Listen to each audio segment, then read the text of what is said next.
Hello दोस्तों, नमस्कार। मैं हूं डीके और आप सभी दोस्तों का डीके क्लासेस में स्वागत है। तो क्लास 10th के लिए मैथमेटिक्स चैप्टर क्वाड्रेटिक इक्वेशन से बढ़िया शानदार क्वेश्चन लेकर आया हूं जो एग्जाम में आने के चांसेस, यानी ऐसे क्वेश्चंस आपके सामने लेकर आ रहे हैं जिसका एग्जाम में पूछे जाने का चांसेस ज़्यादा है। ठीक है, देखो आपको भी पता है कि सीबीएसई बोर्ड वालों का एग्जाम होने वाला है, तो क्लास 10th में जो भी बच्चा है अगर उसे छोटे छोटे क्वेश्चंस देखने की ज़रूरत है तो वो उसके लिए फ़ायदा कर देगा। ठीक है, और एक और चीज़ चलो बाद में बताएंगे क्या है कि क्लास 9th का भी मैं बैच स्टार्ट करने वाला हूँ, उसके बारे में बाद में बात कर लेंगे। देखो पहले मैं क्वेश्चन पढ़ कर दिखा देता हूँ। क्वेश्चन क्या कह रहा है, देखो क्वेश्चन कह रहा है कि अ train travels a distance of 480 kilometre at a uniform speed if the speed had been 8 kilometer per hour less, then it would have taken 3 hours more to cover the same distance. We need to find the speed of the train. तो हमें क्या ज़रूरत भाई, हमें किस चीज़ की ज़रूरत है इसमें? तो इस क्वेश्चन में हमें ज़रूरत है कि भाई हम क्या करें, इसकी स्पीड फाइंड आउट कर लें। सबसे पहले देखो, जब भी इस तरह के क्वेश्चन है इसमें 3 वेरिएबल है। क्या है कि स्पीड भी है, ठीक है, डिस्टेंस भी है और टाइम भी है। तो हम ऐसा तीनों वेरिएबल को नहीं सॉल्व मानेंगे। क्या करना है, सबसे पहले आपको एक क्या है, एक फार्मूला याद रखना है। फार्मूला देखो, जो चीज़ पहले गिवन है ना, पहले मैं उसको लिख लेता हूँ। पहले तो हम एक काम कर लेते हैं, गिवन वाली चीज़ को लिख लेते हैं। देखो सॉल्यूशन हम स्टार्ट कर देंगे इस तरीके से, आपको बोर्ड में भी ऐसे ही लिख सकते हैं, बढ़िया तरीका बताएंगे लिखने का। देखो करना क्या है, जो चीज़ गिवन है सबसे पहले देखो डिस्टेंस दे रखा है तो हम डिस्टेंस को डी से रिप्रेजेंट करते हैं और ये दे रखा है 480 किलोमीटर। ठीक है, at a speed of uniform speed, हम यूनिफॉर्म स्पीड को क्या मान लेते हैं, हम स्पीड को मान लेते हैं, स्पीड को हम क्या मान लेते हैं, स्पीड को हम मान लेते हैं, स्पीड को एक्स मान लेते हैं। ठीक है, ये क्या हो गया भाई, देखो स्पीड को क्या मान लेते हैं, स्पीड को एक्स और मीटर पर सेकेंड मान लेते हैं। ठीक है, साथ में यूनिट भी लिख देते हैं क्योंकि उसने दे नहीं रखा है, बट हम लिख सकते हैं, कोई दिक्कत नहीं है। 400, अच्छा यूनिट है, ठीक है, किलोमीटर पर आवर ही लिख लो, ज़्यादा सही रहेगा। ठीक है, मीटर पर सेकेंड नहीं लिखेंगे क्योंकि यहाँ पर देखो किलोमीटर पर आवर दे रखा है, तो कोई दिक्कत नहीं है, आप इसको किलोमीटर पर आवर में ही मान सकते हैं। Okay, kilometre per our. ठीक है, आगे उसके बाद कह रहा है कि इफ स्पीड हैज, एक काम कर लेते हैं, इस स्पीड को v1 कर लेते हैं।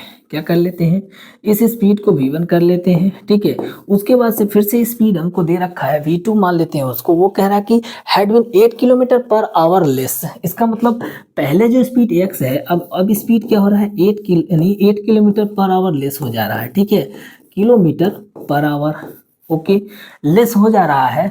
तब क्या हो रहा है, तो कह रहा then it would have taken 3 hour मोर।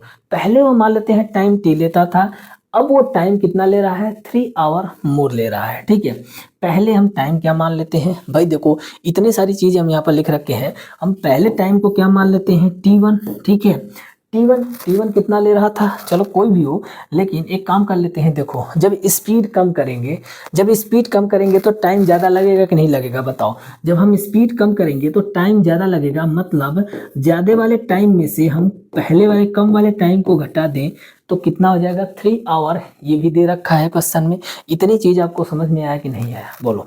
इतनी चीज़ समझ गए तो आगे की चीज़ भी आराम से समझ में आ जाएगी। मैंने टाइम को क्या रखा, t2 माइनस t1 मान लिया। ठीक है, अच्छा t1 क्या है, t1 जो है ये वेलोसिटी यानी स्पीड क्या है, जब स्पीड x है तब टाइम जो लग रहा था उस टाइम को हमने t1 मान लिया। ठीक, t2 क्या है, जब वो v2 स्पीड से चल रहा है तब का टाइम को हम क्या मान लेते हैं, थोड़े से गड़बड़ हो गया भाई, हाँ ठीक है।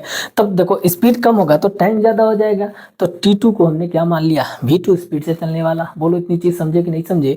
और एक फार्मूला याद रखना कि देखो क्या होता है, टाइम इक्वल टू क्या हो जाएगा, वैसे टाइम की बात नहीं करते हैं, अगर हम स्पीड की बात करते हैं तो v इक्वल टू क्या हो जाएगा, डिस्टेंस अपॉन टाइम होता है, डिस्टेंस अपॉन टाइम होता है। ठीक है, अब यहाँ से हम एक टाइम भी तो निकाल सकते हैं, time equal to distance upon speed. ठीक है, तो हम एक काम कर लेंगे, हम ये वाला फार्मूला यूज़ कर लेंगे, समझे कि नहीं। तो पहले के लिए हम लिख लेते हैं, v1 के लिए हम लिखते हैं t1 इक्वल टू क्या दे रखा है अकॉर्डिंग टू क्वेश्चन, तो डिस्टेंस कितना है, 480 किलोमीटर है, हमने 480 किलोमीटर रख दिया। स्पीड कौन सा चल रहा है, x चल रहा है, स्पीड लिख लिया x। ठीक है, उसके बाद से देखो T2 टाइम निकाल लेते हैं। T2 टाइम जो है वो कितना हो जाएगा, डिस्टेंस तो वही कवर कर रहा है 480 किलोमीटर, ठीक है। टाइम कितना ले रहा है, इतने स्पीड कितनी है इस बार, x-8 है, बोलो ठीक है। ओके, अब यहाँ पर हम लिख लेंगे क्या, T2 minus T1 equal to कितना हो जाएगा, यहाँ पर दे रखा है। इसमें देखो, इसमें से इसको माइनस करते हैं, इसमें से इसको माइनस करेंगे, यानी 480, थोड़े से इधर लिख लेते हैं, T2 minus T1 equal to 480 upon क्या हो जाएगा, x-8, और यहाँ पर माइनस करना है 480 अपॉन x, ठीक है। और ये T2 minus T1 according to question कितना दे रखा है, 3 आवर दे रखा है, ठीक है। यहाँ पर देखो क्वेश्चन में दे रखा है। बोलो इतनी चीज़ समझे कि नहीं समझे। बस अब हमें क्या करना है, T2 माइनस T1 की जगह कितना रख देंगे, 3 रख देंगे, और यहाँ से कॉमन ले लेंगे कितना, 480 कॉमन ले लेंगे, तो अंदर क्या बचेगा, 1/x-8 और -1/x। बोलो इतनी चीज़ समझे कि नहीं समझे। अगर यहाँ तक चीज़ समझ में आ गया है तो इसके आगे भी हम आराम से समझ लेंगे, ठीक है। चलो ओके, तो देखो यहाँ तक समझ में आ गया तो भाई बताते रहना, ओके, ये क्लियर लिखकर बताते रहना। चलो ठीक है, देखो अब हमें क्या करना है, चाहो तो हम इसको इधर भेज के क्या कर सकते हैं, इसको इधर भेजेंगे, या तो हम इसको 3 से काट भी सकते हैं। कितने बार में कटेगा, 16 टाइम में कट जाएगा 160, और इधर 1, तो इसको नीचे लाएंगे तो क्या हो जाएगा, 1/160 हो जाएगा, इक्वल टू क्रॉस मल्टीप्लाई करते हैं तो x हो जाएगा, माइनस है, और ये ब्रैकेट में इसको लिख लेंगे, क्यों, क्योंकि यहाँ पर माइनस कॉमन आ रहा है, ठीक है, और ये आपस में मल्टीप्लाई हो जाएंगे x-8, ठीक है। बोलो हमने कुछ किया नहीं, बस इसको क्रॉस मल्टीप्लाई करके सॉल्व कर लिया है, समझ में आया। बस इतना सा काम हमने यहाँ पर किया है, क्या किया है, क्रॉस मल्टीप्लाई लिख करके उसको मैंने सॉल्व कर लिया। बोलो समझे कि नहीं, ठीक है। देखो इसको थोड़ा सिंप्लीफाई करते हैं तो क्या हो जाएगा, 1/160 इक्वल टू, ये ब्रैकेट ओपन करेंगे तो ये माइनस हो जाएगा, और ये प्लस है तो देखो प्लस एक्स इधर मिलेगा, और यहाँ माइनस एक्स से कैंसिल आउट हो जाएगा, तो ऊपर हमको, और ये माइनस ब्रैकेट का मतलब ऑफ होता है, तो माइनस इंटू माइनस तो क्या हो जाएगा, प्लस का 8 हो जाएगा, और अपॉन इसको ब्रैकेट इसको भी हम ओपन कर लेते हैं, x² और क्या हो जाएगा, माइनस का 8x। बोलो यहाँ तक चीज़ें समझ में आया कि नहीं आया, ठीक है। इसके आगे ही हम यहाँ पर कंटिन्यू कर लेते हैं। एग्जाम में आपको क्या करना है, बस इसके नीचे नीचे लिखते चले जाना है। बोलो समझ में आया कि नहीं आया, ठीक है। अब क्रॉस मल्टीप्लाई करेंगे तो देखो ये 1 से मल्टीप्लाई हो जाएगा, तो क्या मिलेगा, x² minus 8x equal to, ये 100, ये इससे जाके मल्टीप्लाई हो जाएगा, तो कितना हो जाएगा, 160 इंटू 8, ठीक है। इसको उठा लेते हैं इस साइड में, ठीक है, इसको हम उठा लेते हैं इस साइड में, तो क्या बनेगा, तो बन जाएगा, देखो तो यहाँ से क्या बन जाएगा, देखो यहाँ से इसको इस साइड लेकर आएंगे और मल्टीप्लाई भी कर लेते हैं साथ में, तो 8x और इसको मल्टीप्लाई करेंगे तो कितना हो जाएगा, 16 8 कितना हो जाएगा, 16 8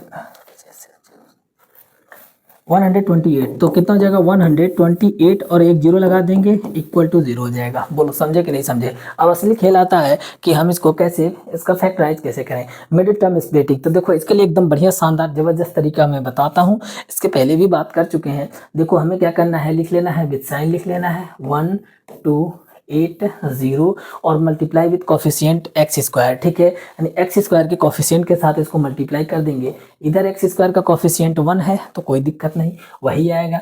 और इसका हमें इस तरीके से 2 पार्ट करना है। क्या करना है, इसका हमें 2 पार्ट करना है, ठीक है, प्लस और मल्टीप्लाई। हम प्लस करेंगे तो क्या मिलना चाहिए, हम जब प्लस करेंगे तो कॉफिशिएंट ऑफ x मिलना चाहिए विद साइन, ठीक है।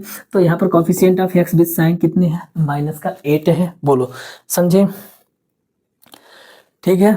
चलो ओके, उसके बाद से अगर हम देखेंगे तो इसको मल्टीप्लाई करने पर क्या यही नंबर हमको मिलना चाहिए। तो देखो मल्टीप्लाई करने पर साइन क्या वजह से, ठीक है, ओके। अब हमें क्या है कि अब हमको यहाँ पर सोचना पड़ेगा कि कैसे, यानी ऐसे कौन से 2 नंबर है जिनको मल्टीप्लाई करें ये मिले और उनको ऐड करें तो ये मिल जाए।